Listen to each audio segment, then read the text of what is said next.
sisters.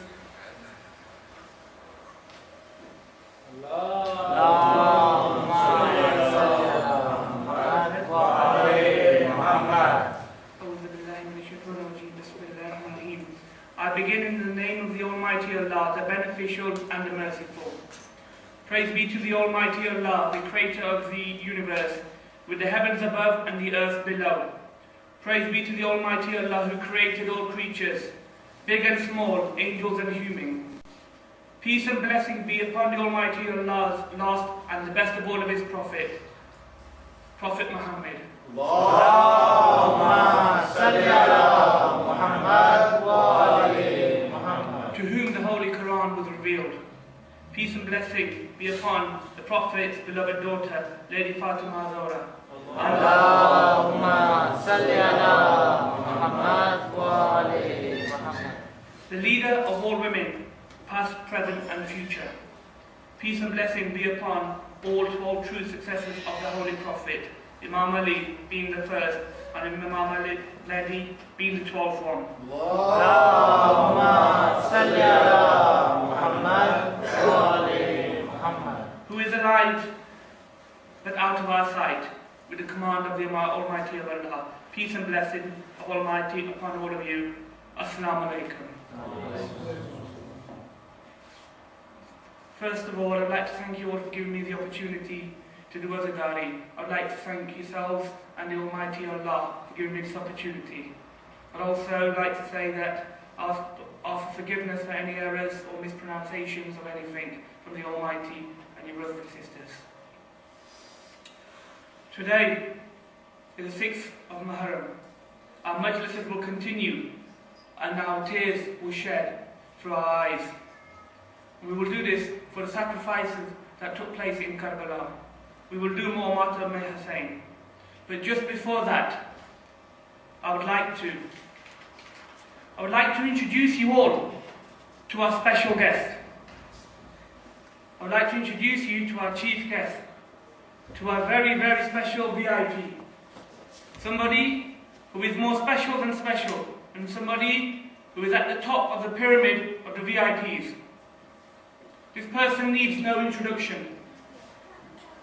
She is the daughter of the Holy Prophet, the wife of our first Imam, and the mother of Imam Hassan and Hussain.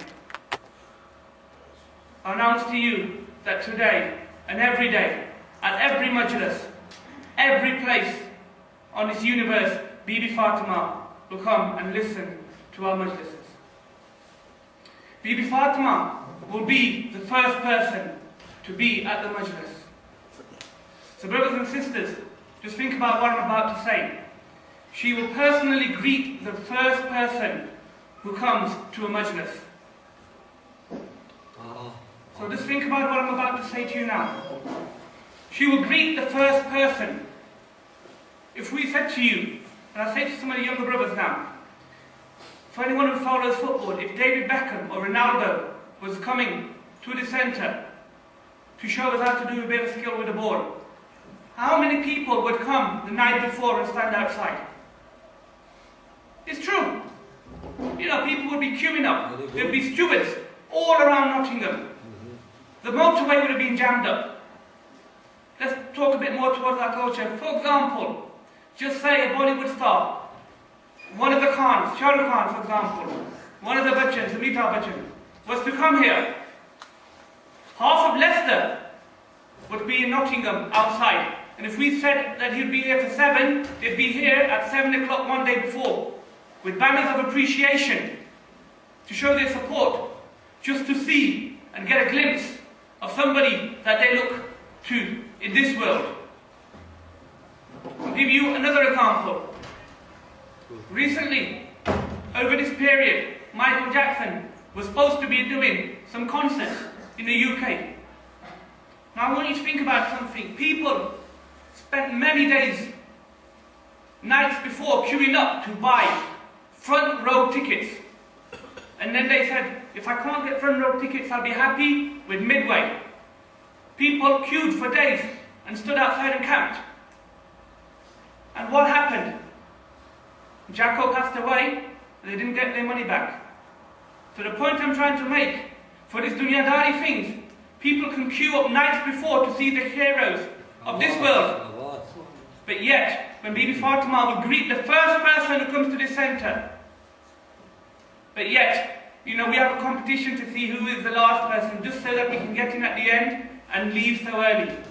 محمد وعلى محمد بلند صلوات. اللهم صل على محمد وعلى محمد. Now, brothers and sisters, let me ask you a quick question. Whoever your superheroes are now, if they were coming here today, what effort would you make?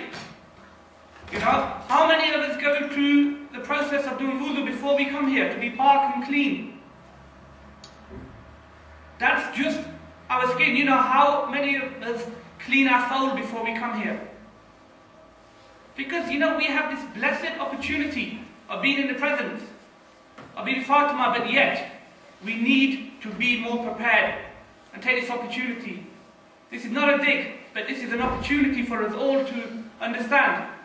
I didn't realize this myself, but once it's come to my understanding, I feel like beating myself and saying, why didn't I come here early? So brothers and sisters, let's make this opportunity of getting here early and being the first person. Salawat. Allahumma salli ala Muhammad wa ali Muhammad. And when we are here, she also views and looks at who is paying attention, who is listening. Because, you know, coming here, once you've done wudu, is a equivalent of ibadat. Because you are listening, you are learning, and education is so important. The Prophet said, I am the city of knowledge and Ali is the gate. So there's some reference to there that knowledge is important. Why do we send our children to school? If somebody wants to become a doctor, we send them to a specialist medical school. If somebody wants to become a mechanical engineer, we send them to a certain thing. We have the knowledge here, we have the holy book, and we have the answers for all the challenges and solutions out there. I will go on to that in a little bit more deal, in a few more details over the next few days. But, you know, relating back to the fact that Bibi Fatima is here, she will view and collect our tears, and these tears will not be wasted.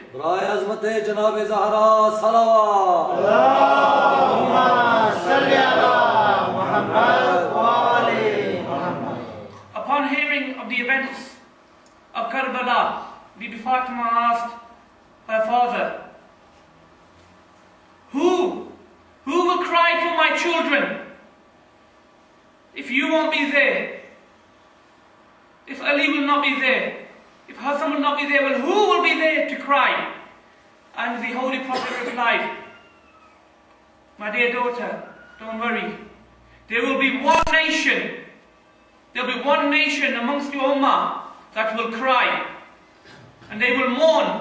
And they will remember. And they will appreciate of what happened in Karbala. And then she replied and said that then I promise that I will not enter Jannat until all of those people have entered Jannat. Now brothers, that's one proof that, you know, Bibi Fatima said she will not go until we have been. So by coming here and doing the Dari, it will guarantee us and it will put us in the steps and direction towards the heavens. Salawat. Allahumma salli ala Muhammad wa ali Muhammad. Now brothers and sisters, you know, it's not just adults. And it weren't just the old men who sacrificed their lives in Karbala. Amongst those 72 were many children, innocent children. What did these children do wrong? What did their mothers had hoped for them when they were born? You know that these children would go on and do so much for Islam. Today, I'm just going to touch a little bit on the importance of Islam and within children. Youngsters, I ask you, and I don't mean to have a go at you, but what I'm saying is, on the last night, on the 9th night, the children of Karbala went to their mothers, and they were told that tomorrow is going to be your last day and we want you to listen and be part. And what I want you to learn from this